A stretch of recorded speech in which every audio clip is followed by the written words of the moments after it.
A ver, imaginemos esto por un momento. Una obra maestra del cine, financiada por un billete de lotería. Parece una locura, ¿verdad? Pues es una historia real, que mezcla un golpe de suerte increíble con una controversia ética que, casi un siglo después, sigue dando que hablar. Con esta frase, el cineasta Luis Buñuel lo dejaba clarísimo. Quería un cambio radical.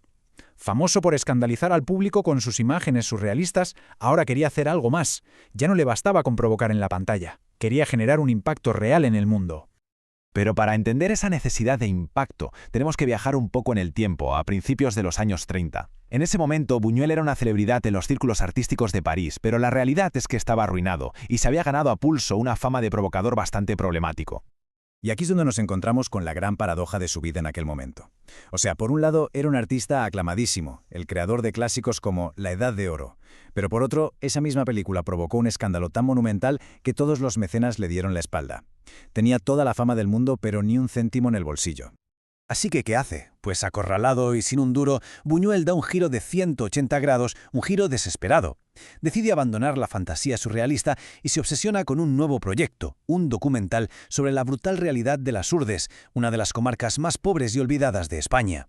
Tenía que mostrarle esa verdad al mundo. Y justo ahí, cuando el proyecto parecía muerto antes de empezar, la historia da un vuelco. Un vuelco tan absurdo que, de verdad, podría haber salido de una de sus propias películas. La financiación llegó de la forma más surrealista que uno pueda imaginar. La cosa fue así. Después de que todo el mundo le dijera que no, Buñuel le cuenta la idea a su amigo Ramón Acín.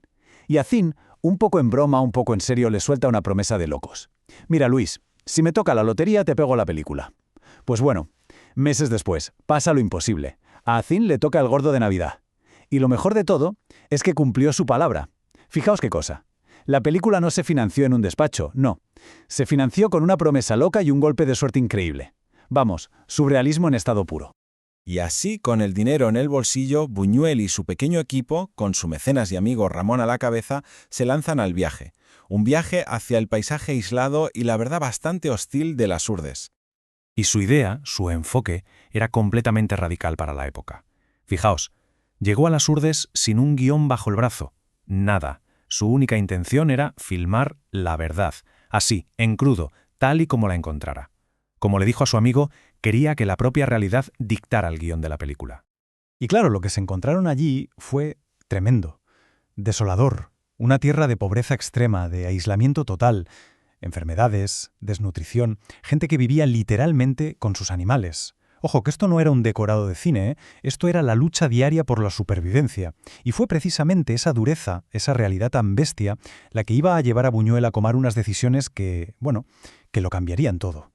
Y aquí es donde la cosa se empieza a torcer. Donde la historia se complica y mucho. Porque para intentar captar esa dureza de la vida en las Urdes, Buñuel empezó a escenificar cosas. Y esto, claro, creó un conflicto brutal con su amigo y productor. Y esto nos lleva a la pregunta del millón, la pregunta que lo define todo. ¿Para mostrar una verdad que es terrible, está justificado crear mentiras? O sea, ¿el fin justifica los medios cuando hablamos de arte y del sufrimiento de otras personas? Es complicado, ¿eh? Lo que hizo a continuación, sigue siendo un debate a día de hoy.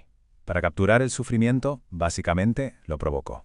Le disparó a una cabra para poder filmar cómo caía. Hirió a un burro a propósito para que las abejas lo mataran lentamente. Y todo esto, según él, era una recreación dramática.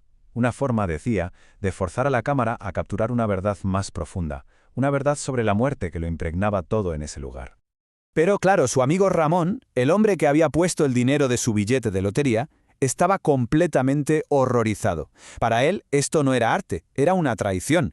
Una traición al propósito original de la película, que era ayudar a esa gente, no convertir su miseria en un espectáculo.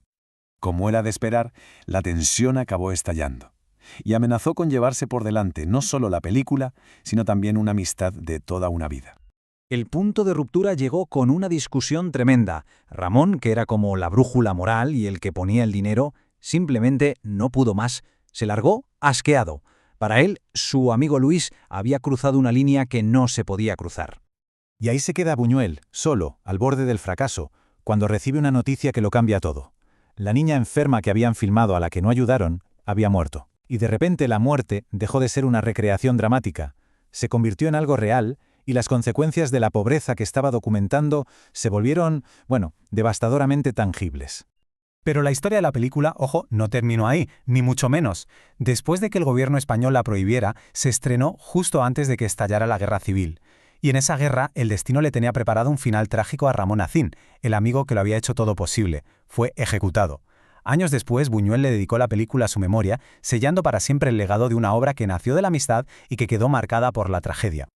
Al final, esta película, que nació de la pura suerte de un billete de lotería, nos deja con una pregunta que sigue en el aire. ¿Dónde está el límite entre el arte y la explotación? Una pregunta que, casi un siglo después, sigue siendo tan relevante como lo era entonces.